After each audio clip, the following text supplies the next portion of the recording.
Assalamualaikum warahmatullahi wabarakatuh. Perkenalkan, nama saya Neva Mersyatul Amalia, NIM 19. Di sini saya akan menjelaskan materi bab 12 tentang produksi. Kata produksi dalam bahasa Inggris yaitu production, yang artinya penghasilan. Selanjutnya, menurut istilah, yaitu tindakan dalam komoditi, barang-barang maupun jasa. Sedangkan menurut literatur bahasa Arab, padanan kata produksi adalah intaj, yang diambil dari kata nataja. Kemudian kata ini diterjemahkan oleh Muhammad Rawas Qol-Aji, yaitu mewujudkan atau mengadakan sesuatu, atau pelayanan jasa yang jelas dengan menuntut adanya bantuan penggabungan unsur-unsur produksi yang terbingkai dalam waktu yang terbatas.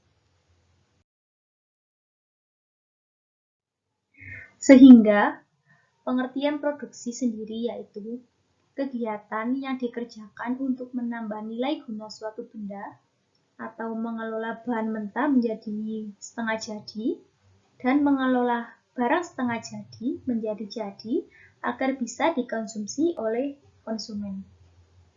Dan mempunyai tujuan yaitu untuk mengoptimalkan faktor produksi sehingga output produk dapat mempermudah terpenuhinya kebutuhan manusia.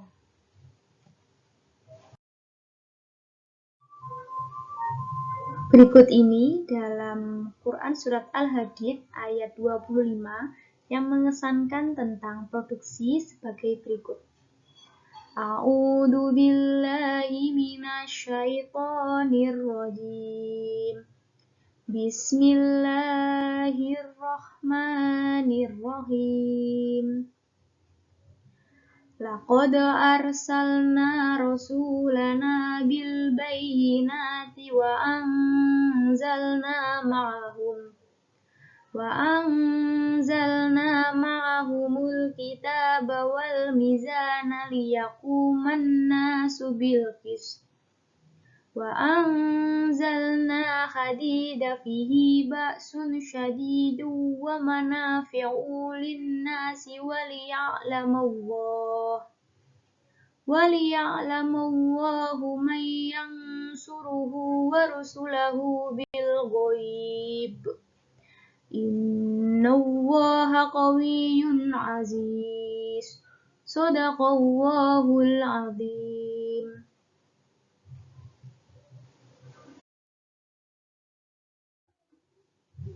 Artinya, sungguh kami telah mengirimkan utusan kami dengan bukti-bukti yang jelas, dan kami telah menurunkan bersama mereka kitab dan keseimbangan keadilan, sehingga orang dapat melakukan keadilan.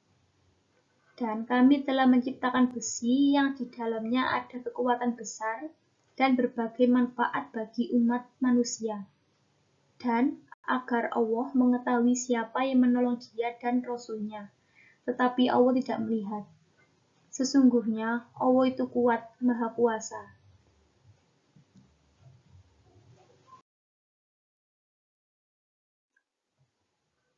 Dari ayat ini, menurut tafsir Kementerian Agama, ayat tersebut lebih fokus membahas unsur-unsur kimia yang ada dalam besi.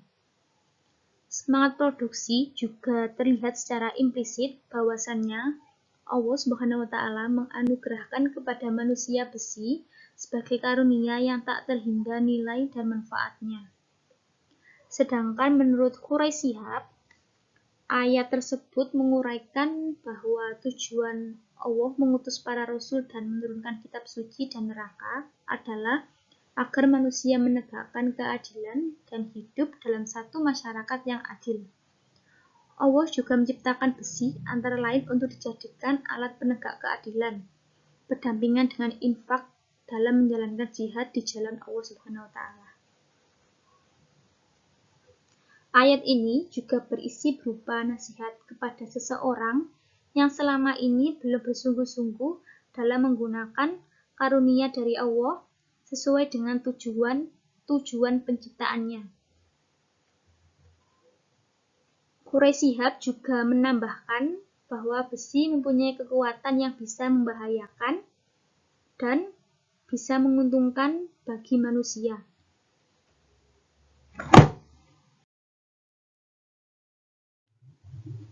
Adapun cerita singkat tentang Nabi Daud alaihissalam yang merupakan manusia yang sangat produktif. Beliau melaksanakan apa yang diajarkan oleh Allah Subhanahu wa taala, yaitu membuat baju besi sebagai perisai yang melindungi tubuhnya. Lalu beliau diberikan keistimewaan oleh Allah Subhanahu wa taala dalam tafsir Muhammad Quraish Shihab, yaitu besi yang tadinya kokoh menjadi lunak seperti lilin, sehingga bisa ia olah menjadi alat peperangan.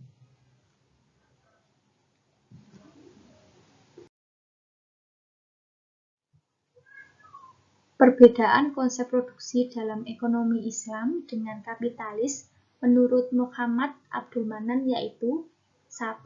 Tanah. Dalam fikih muamalah sangat terang diatur tentang menghidupkan tanah yang mati atau ihya al-mawat. Beberapa hadis juga mendorong umat Islam untuk tidak membiarkan tanah menjadi tidak berguna. 2. Tenaga kerja. Buruh sebagai faktor produksi yang diakui di dalam sistem ekonomi. Dalam Islam tidak pernah memandang buruh menjadi rendah dan bisa diperlakukan secara semena-mena.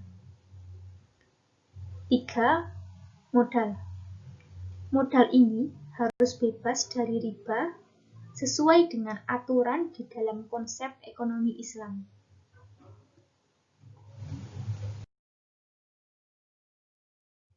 Kontekstualitas ekonomi Islam. Kegiatan produksi merupakan mata rantai dari kegiatan konsumsi dan distribusi. Produksi dalam Islam tidak semata-mata ditujukan untuk memperoleh keuntungan belaka, tetapi padahal kemanfaatannya. Prinsip produksi sendiri dalam ekonomi Islam sejatinya memperhatikan keadilan dan pemerataan.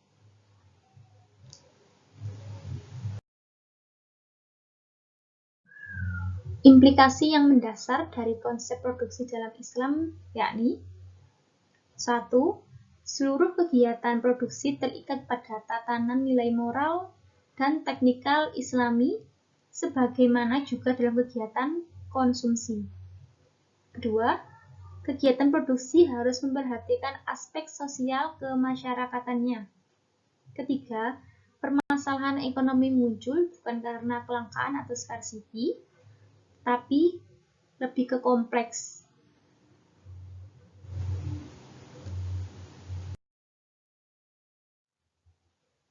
Di samping itu, terdapat salah satu teori yang kerap dibenturkan dengan sistem ekonomi Islam, seperti teori given demand hypothesis, yaitu produsen dalam teori ini dituntut untuk bisa memberikan maksimum kepada pelanggan.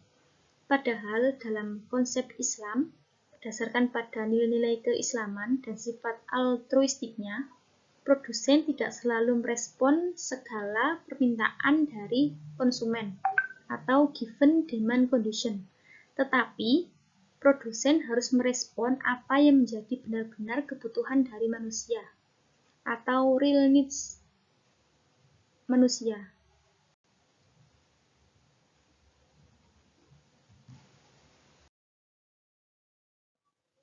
Selanjutnya, dalam prinsip moral yang digariskan oleh Yusuf Qaradawi, yaitu yang pertama, berproduksi dalam lingkungan yang halal.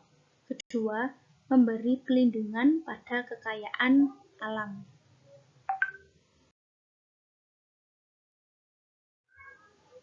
Kemudian, menurut Kaf yang mengutip pikiran Bakir Shader, sarana hukum yang dilakukan Islam untuk meningkatkan produktivitas dan mengikis kemalasan atau penyia-nyiaan berbagai sumber akan terlihat jelas dalam rangkuman yang berisi 20 pernyataan sebagai berikut.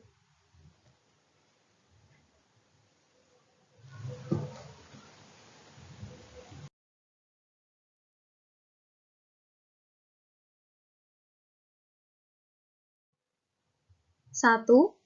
Pemerintah akan merampas hak atas tanah dari pemiliknya bila dia tidak memanfaatkannya dan tidak mengolah ataupun menggunakannya untuk kepentingan lain. 2.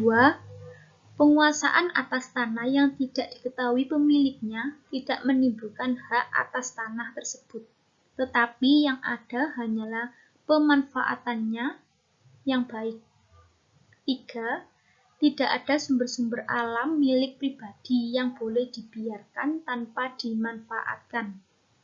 4. Tanah negara bisa diberikan kepada lembaga atau badan swasta sesuai dengan kemampuan dalam memanfaatkannya.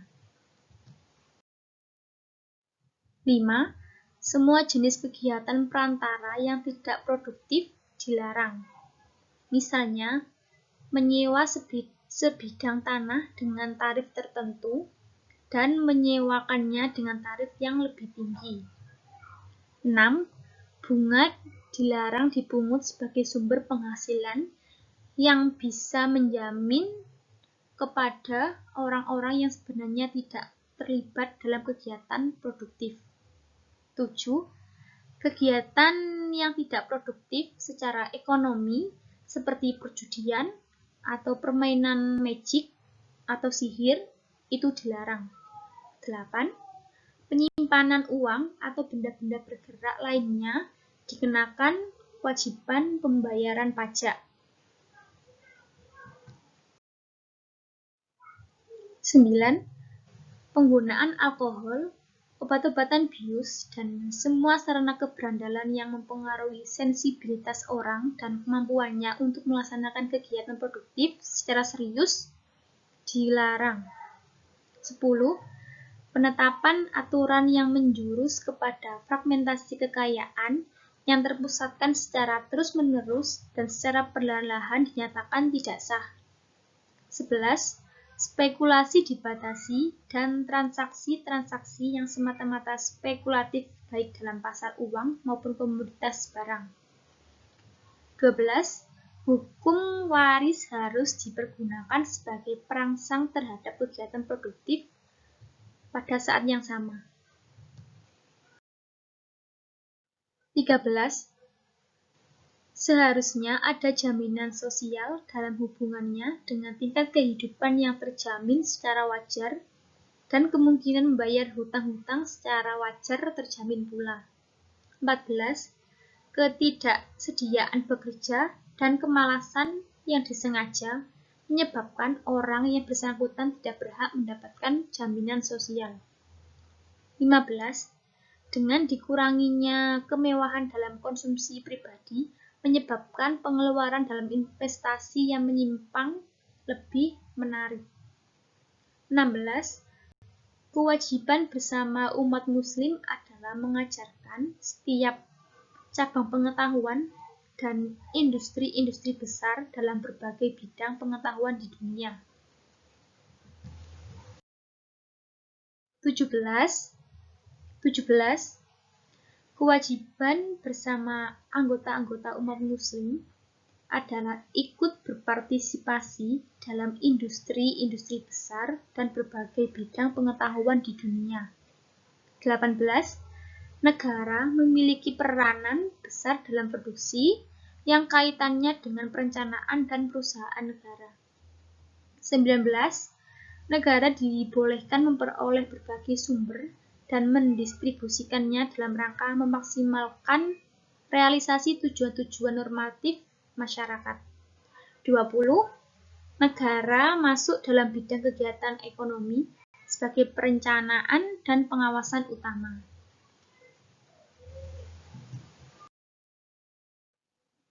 Demikian yang bisa saya sampaikan.